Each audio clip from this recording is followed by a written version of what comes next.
आप सभी लोगों का स्वागत है। नॉलेज इंडिया चैनल को सब्सक्राइब करें। धन्यवाद।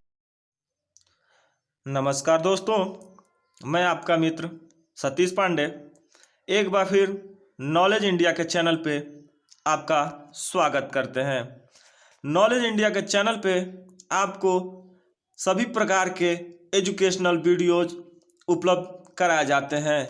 आप इस चैनल पे एजुकेशनल वीडियो के अलावा प्रतिदिन प्रतियोगी परीक्षाओं की तैयारी कर रहे उन सभी छात्रों एवं पाठकों के लिए डेली करंट अफेयर्स के क्वेश्चन भी प्रस्तुत किया जाता है। आज के करंट अफेयर्स क्वेश्चन में वित्त मंत्री निर्मला सीतारमण जी और कोरोना वायरस से संबंधित प्रश्नों के महत्वपूर्ण प्रश्नों का संलग्न किया गया है। तो अब हम आज के क्वेश्चन की तरफ चलते हैं। चलने से पहले आपसे एक छोटी सी रिक्वेस्ट करना चाहेंगे कि अगर आपने अभी तक हमारे इस चैनल को सब्सक्राइब नहीं किया है तो अभी सब्सक्राइब कर लें और बेल आइकॉन को भी ज़रूर दबा लें। इससे क्या होगा कि हमारे द्वारा किसी भी प्रकार की एजुकेशनल वीडियोज अपलोड करने के बाद आपको उसका नोटिफिकेशन तुरंत और सबसे पहले प्राप्त हो जाएगा। इसलिए आपसे एक रिक्वेस्ट है कि आप इस चैनल को सब्सक्राइब जरूर करें और अगर आपको हमारे द्वारा दी गई वीडियो में जानकारी अच्छी लगी हो तो आप इस वीडियो को लाइक जरूर कीजिएगा। तो चलिए चलते हैं आज के अपने क्वेश्चन की तरफ। तो आज का हमारा पहला क्वेश्चन इस प्रकार है। केंद्रीय वित्त मंत्री निर्मला सीतारमण ने हाल ही में बताया कि नकदी संकट से जूझ रही बिजली वितरण कंपनियों में कितने करोड़ रुपए की नकदी डालेंगी। तो हम आपको बता दें कि 90,000 करोड़ रुपए की नकदी डालने की योजना बन रही है। वित्त मंत्री निर्मला सीतारमण जी ने हाल ही में अर्थव्यवस्था का चक्र घुमाने के लिए बिजली वितरण कंपनियों का संकट दूर करने के लिए उन्होंने ऐसा कदम उठाया। बिजली कंपनियों की लेनदारी के एवज में 2 समान किस्तों में नकदी उपलब्ध कराई जाएगी। उन्होंने ये भी कहा कि सार्वजनिक क्षेत्र की कंपनियों पावर फाइनेंस कॉरपोरेशन पीएफसी और ग्रामीण विद्युतीकरण निगम आरईसी के जरिए यह राशि उपलब्ध कराई जाएगी। इससे क्या होगा कि वितरण कंपनियां बिजली उत्पादन और पारेषण कंपनियों को उनके बकाये का भुगतान करने में मदद मिलेगा। तो अब हम चलते हैं अपने दूसरे क्वेश्चन की तरफ। दूसरा क्वेश्चन हमारा ये है कि किस राज्य सरकार ने प्रशिक्षित युवाओं के लिए स्वरोजगार के अवसर पैदा करने और कौशल विकास के अवसरों की पेशकश करने के लिए होप पोर्टल का लॉन्च किया है। तो ये उत्तराखंड सरकार ने लॉन्च किया है। उत्तराखंड के मुख्यमंत्री जो हैं त्रिवेंद्र सिंह रावत जी ने सचिवालय के मंत्रिमंडल के साथ होप पोर्टल का उद्घाटन किया। इस पोर्टल के जरिए उत्तराखंड में रहने वाले उत्तराखंडी तो जुड़ेंगे ही, प्रदेश से बाहर रह रहे काम कर रहे प्रवासी मजदूर भी इसके संपर्क में आएंगे। राज्य कुशल अकुशल युवाओं का डाटाबेस तैयार करने में भी ये मदद करेगा, जिससे क्या होगा कि उन्हें रोजगार और स्वरोजगार के अवसर उपलब्ध कराने में मदद मिलेगी। तो हमारा अगला क्वेश्चन, तीसरा क्वेश्चन कुछ इस प्रकार है। प्रधानमंत्री कार्यालय पीएमओ ने बताया कि पीएम केयर फंड ट्रस्ट ने कोरोना वायरस संक्रमण से लड़ने के लिए कितने करोड़ रुपए आवंटित किए हैं। तो हम आपको बता दें कि 3100 करोड़ रुपए आवंटित किए गए हैं। और इसमें कुछ ऐसा हुआ है कि कोरोना वायरस के बढ़ते संक्रमण के बीच प्रधानमंत्री ने पीएम केयर फंड बनाया था, ये आपको पता ही होगा। तो पीएम फंड केयर में मोदी जी के आह्वान पे देश का खास लोग आकर इसमें जमकर दान किया था। प्रधानमंत्री कार्यालय ने यह भी बताया कि इस फंड से कोरोना के खिलाफ लड़ाई के लिए 3100 करोड़ रुपए आवंटित किए गए थे। प्रधानमंत्री कार्यालय के मुताबिक इन 3100 करोड़ में 2000 करोड़ रुपये से वेंटिलेटर खरीदा गया है। उनमें से 1000 करोड़ रुपया प्रवासी मजदूरों पर खर्च किए गए हैं। इसके अलावा 100 करोड़ रुपए वैक्सीन बनाने के लिए दिए गए हैं। अब हमारा अगला क्वेश्चन, चौथा क्वेश्चन कुछ इस प्रकार है। केंद्र सरकार ने चालू वित्त वर्ष की शेष अवधि के लिए देश के अंदर किए जाने वाले विभिन्न प्रकार के व्यावसायिक भुगतान पर टीडीएस और टीसीएस दर कितने प्रतिशत कम कर दी है? तो हम आपको बता दें कि 25% कम कर दी गई है। भारत के वित्त मंत्री निर्मला सीतारमण जी ने हाल ही में 14 अप्रैल 2020 से लेकर 31 मार्च 2021 तक के टीडीएस टीसीएस की मौजूदा दर 25% तक की कटौती कर दी है। यह कटौती ठेकेदारों को किए गए जाने वाले भुगतान, ब्याज, किराया, लाभांश, कमीशन तथा ब्रोकरेज सभी पर लागू होंगे। ये सभी टीडीएस टीसीएस में दरों में 25% के कमी के पात्र माने जाएंगे। उन्होंने ये भी कहा कि इससे करीब 50,000 करोड़ रुपए करदाताओं के हाथ से बचेंगे, जो सामान्यतः टीडीएस और टीसीएस के रूप में सरकार के खाते में जाती थी। इससे क्या होगा कि टीडीएस की दरें 1% से लेकर 30% तक हो जाएंगी। अब हमारा अगला क्वेश्चन जो है कुछ इस प्रकार है कि पाकिस्तान क्रिकेट बोर्ड ने किस बल्लेबाज को राष्ट्रीय टीम का वनडे कप्तान नियुक्त किया है? तो बाबर आजम को इसने वनडे क्रिकेट के नए कप्तान के तौर पे नियुक्त किया है। तो बाबर आजम के बारे में हम आपको बता दें कि बाबर आजम ने अभी तक कुल 26 टेस्ट मुकाबलों में 45.12 के औसत से 1850 रन बनाए हैं। उन्होंने वनडे प्रारूप में 74 मुकाबलों में 54.17 के शानदार औसत से 3359 रन बनाए हैं, जबकि 38 टी20 में 50.72 के औसत से 1471 रन बनाए हैं। अगला क्वेश्चन की तरफ चलते हैं। तो अगला क्वेश्चन हमारा ये है, विश्व आर्थिक मंच WEF के वैश्विक ऊर्जा संक्रमण सूचकांक 2020 में भारत कितने स्थान पर पहुंच गया? तो 74वें स्थान पे भारत पहुंच गया है। स्वीडन ने लगातार तीसरे साल एनर्जी ट्रांजिशन इंडेक्स में शीर्ष स्थान प्राप्त किया है। इसके बाद शीर्ष 3 में स्विट्जरलैंड और फिनलैंड शामिल हैं। इसके तहत दुनिया के देशों द्वारा ऊर्जा सुरक्षा और सतत पर्यावरण को बनाए रखने का उल्लेख किया जाता है। इस विभिन्न देशों के प्रदूषण स्तर का आकलन भी होता है। विश्व आर्थिक मंच स्विट्जरलैंड में स्थित एक गैर लाभकारी संस्था है। इसका मुख्यालय जिनेवा में स्थित है। स्विस अधिकारियों द्वारा इसे एक निजी सार्वजनिक सहयोग के लिए एक अंतर्राष्ट्रीय संस्था के रूप में मान्यता प्राप्त है। हमारा अगला क्वेश्चन, 7वां क्वेश्चन कुछ इस प्रकार है कि ब्रिक्स देशों के न्यू डेवलपमेंट बैंक NDB ने वायरस महामारी से लड़ने के लिए किस देश को $1 अरब की आपातकालीन सहायता ऋण राशि दी है? तो भारत के लिए दिया गया है $1 अरब की आपातकालीन सहायता राशि। इस राशि का इस्तेमाल महामारी से होने वाले मानवीय, सामाजिक और आर्थिक नुकसान को कम करने के लिए किया जाएगा। NDB के निर्देशक मंडल ने 30 अप्रैल को भारत के लिए आपातकालीन सहायता कार्यक्रम ऋण के तहत इसे मंजूरी दी है। इसका उद्देश्य कोरोना वायरस महामारी के कारण होने वाले मानवीय, सामाजिक और आर्थिक नुकसान को कम करना है। शंघाई स्थित NDB की स्थापना ब्रिक्स देशों ब्राजील, रूस, भारत, चीन और दक्षिण अफ्रीका ने की है। 2014 में की थी। इस समय इसका नेतृत्व दिग्गज भारतीय बैंकर KV नाथन कर रहे हैं।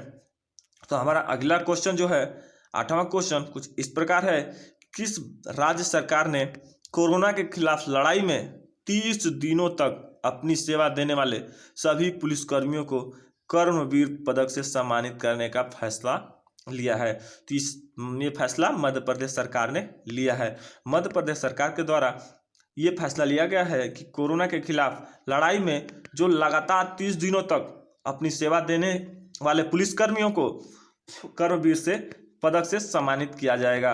वहीं मध्य प्रदेश में शहीद और अन्य मृतक पुलिसकर्मियों के परिवार की समस्याओं को अब हेल्प डेस्क के माध्यम से हल किया जाएगा। भोपाल ने पुलिस मुख्यालय में हेल्प डेस्क की स्थापना की गई है। राज्य की पुलिस एफआईआर दर्ज करने के लिए शिकायतकर्ताओं के घरों तक का दौरा कर रही हैं। हमारा 9वां क्वेश्चन जो है कुछ इस प्रकार है कि किस सोशल मीडिया कंपनी ने अस्थायी तौर पे अपने सभी कर्मचारियों को वर्क फ्रॉम होम घर से काम करने की इजाज़त दे दी है। तो ये ट्विटर एक बहुत नामी जामी सोशल मीडिया प्लेटफॉर्म है ट्विटर, इसी ने ये इजाज़त दी है। सोशल मीडिया कंपनी ट्विटर ने अस्थायी तौर पे अपने कर्मचारियों को वर्क एट होम घर से काम करने की इजाज़त दे दी है। सैन फ्रांसिस्को की इस कंपनी ने कोरोना महामारी फैलने के बाद अपने सभी कर्मचारियों को वर्क फ्रॉम होम की अनुमति दे दी है। इससे कोविड-19 से बचने का एकमात्र उपाय सोशल डिस्टेंसिंग है। इसे सबक लेते हुए ट्विटर ने अपने सभी स्टाफ को हमेशा के लिए घर से काम करने का ऑप्शन दिया है। अब ट्विटर के कर्मचारी कोरोना काल के खत्म होने के बाद भी घर से काम कर सकेंगे। हमारा अगला क्वेश्चन जो है 10वां क्वेश्चन कुछ इस प्रकार है कि किस राज्य के मुख्यमंत्री ने कहा कि किसानों को लाभान्वित करने के एकमात्र उद्देश्य के साथ राज्य में विनियामक कृषि की खेती करने का निर्माण किया गया है। तो ये तेलंगाना सरकार ने किया है। तेलंगाना सरकार की एक अन्य फसल लाल चने की खेती को भी 10 लाख एकड़ तक सीमित कर दिया गया है। इसके अलावा राज्य जल्दी ही इस संबंध में एक घोषणा भी करने की उम्मीद जताई जा रही है। राज्य के ज़्यादातर क्षेत्र में फसल की खेती की जाती है। राज्य सरकार ने किसानों के लिए अपने नए निर्देशों का पालन करना अनिवार्य किया है। राज्य उन किसानों का न्यूनतम समर्थन मूल्य और ऋतु बंधु योजना का लाभ नहीं देगा जो निर्देशों का उल्लंघन करेंगे। अब आगे 10वें क्वेश्चन की तरफ बढ़ने से पहले आपसे हमने एक रिक्वेस्ट किया था कि आपने इस चैनल को सब्सक्राइब अभी तक नहीं किया है तो आप इसे सब्सक्राइब जरूर कर लें और बेल आइकन को जरूर दबा लें। और हमारा जो आपसे एक और रिक्वेस्ट है कि अगर आपको ये वीडियो अच्छा लगे तो आप इस वीडियो को लाइक जरूर कीजिएगा और अपने दोस्तों के साथ शेयर जरूर कीजिएगा। इससे क्या होगा कि आपको पता ही है कि हर एग्जाम में कम से कम 10 से 12 नंबर तक के करंट अफेयर्स पूछे जाते हैं। इससे उनको भी करंट अफेयर्स जानने का मौका मिलेगा। तो हमारा अगला क्वेश्चन कुछ इस प्रकार है। तो आरोग्य सेतु ऐप के संबंध में जारी किए गए दिशा निर्देश के अनुसार डेटा को अधिकतम कितने दिनों तक संग्रहित किया जा सकता है?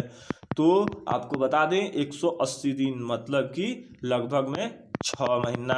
भारत सरकार ने हाल ही में आरोग्य सेतु नामक एक ऐप्स का प्रसारण किया था। इस ऐप के जरिए कोविड-19 से रिलेटेड सभी तरह के इंफॉर्मेशन इसमें उपलब्ध थे, जैसे नए मानदंड, जनसांख्यिकी, संपर्क एवं स्वमूल्यांकन और संक्रमित व्यक्तियों के लोकेशन डेटा और उनके संपर्कों में डेटा संग्रह करने की अनुमति देती है।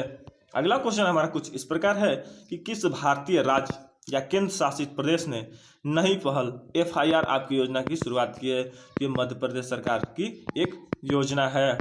हमारा अगला क्वेश्चन जो है कुछ इस प्रकार है कि केंद्रीय मानव संसाधन मंत्री ने ओडिशा के केंद्रीय विश्वविद्यालय के छात्रों के लिए शुरू की गई हेल्पलाइन का क्या नाम है? तो ये नाम है भरोसा नामक एक हेल्पलाइन शुरू किया गया है, जिसे उड़ीसा विश्वविद्यालय के लिए किया गया है। हमारा 4वां क्वेश्चन जो है कुछ इस प्रकार है कि कृषि मंत्रालय के लक्ष्य के अनुसार 15 मई से पहले कितने मंडियों बाजारों को ENM प्लेटफॉर्म के साथ एकीकृत किया जाना है? तो हम आपको बता दें कि 1000 मंडियों को एकीकृत करने का प्रावधान रखा गया है। 11 मई 2020 को लगभग 117 मंडियों को राष्ट्रीय कृषि बाजार ENM के साथ एकीकृत कर दिया गया है। इससे देश में मंडियों की संख्या 962 हो गई है। केंद्रीय कृषि मंत्रालय ने वीडियो कॉन्फ्रेंसिंग के जरिए मंडियों का शुभारंभ किया। इन ऑनलाइन मंडियों का उपयोग अब नारियल और बांस के व्यापार के लिए भी किया जा सकता है। वर्तमान में इस मंच के माध्यम से 150 वस्तुओं का कारोबार किया जाता है। इसमें तेल, बीज, सब्जियां, फल, फाइबर और खाद्यान्न शामिल हैं। हमारा अगला क्वेश्चन, किस देश ने 18 लाख डॉलर की इनामी राशि वाले feedchess.com ऑनलाइन नेशन कप का पहला संस्करण जीता? तो ये हम आपको बता दें कि ये चीन ने जीता है।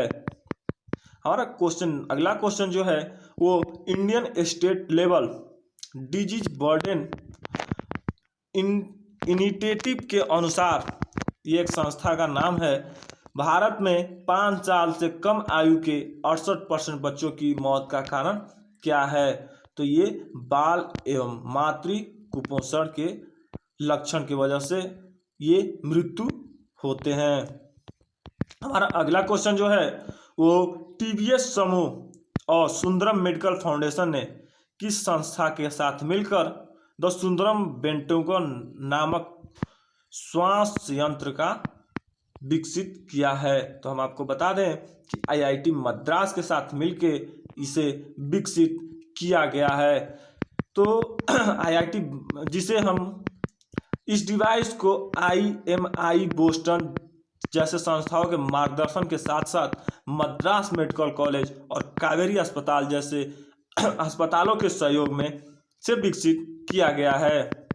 हमारा अगला क्वेश्चन 18वां क्वेश्चन ये है कि कोविड-19 महामारी को लेकर भारत की प्रतिक्रिया के लिए किस देश के सार्वजनिक स्वास्थ्य संस्थान ने $3.6 मिलियन प्रदान किए हैं? तो ये अमेरिका ने प्रदान किए हैं। अमेरिका के राष्ट्रीय सार्वजनिक स्वास्थ्य संस्थान, रोग नियंत्रण एवं रोकथाम केंद्र CDC ने कोविड-19 महामारी के लिए भारत की प्रतिक्रिया की सहायता के लिए $3.6 मिलियन का योगदान दिया है। वित्त पोषण की प्रारंभिक किस्त भारत को SARS-CoV-2 परीक्षण के लिए प्रयोगशाला क्षमता बढ़ाने के उद्देश्य से भारत के प्रयासों को मजबूत करने और समर्थन करने में मदद करने के लिए किया। हमारा 19वां क्वेश्चन कुछ इस प्रकार है कि हाल ही में सुर्खियों में रही भारतीय सांस्कृतिक संबंध परिषद किस केंद्रीय मंत्रालय का एक स्वायत्त संगठन है? तो ये विदेश मंत्रालय का एक स्वायत्त संगठन है। भारतीय संस्कृति संबंध परिषद ICCR केंद्रीय विदेश मंत्रालय का एक स्वायत्त संगठन है। इसका उद्देश्य अन्य देशों के साथ सांस्कृतिक संबंध बनाना है। हाल ही में ICCR ने यूनाइटेड वी फाइट नामक एक गीत जारी किया जिसमें उषा उथुप और जो अल्वारेस जैसे प्रसिद्ध संगीतकारों ने कार्य किया है। यह गीत जो अल्वास द्वारा लिखा गया और संगीतबद्ध किया गया और देश भर के कई प्रसिद्ध गायकों द्वारा गाया गया है। चलिए हम अगले क्वेश्चन की तरफ बढ़ते हैं। हमारा अगला क्वेश्चन, भारत सरकार द्वारा घोषित विशेष आर्थिक पैकेज आत्मनिर्भर भारत अभियान की रकम कितनी है? तो ये 20 लाख करोड़ रुपए की रकम है। भारत के प्रधानमंत्री ने हाल ही में एक विशेष आर्थिक पैकेज का अनावरण किया जिसका नाम आत्मनिर्भर भारत अभियान है। इसका उद्देश्य लॉकडाउन के चौथे चरण से पहले देश की आर्थिक गतिविधियों को प्रोत्साहित करना है।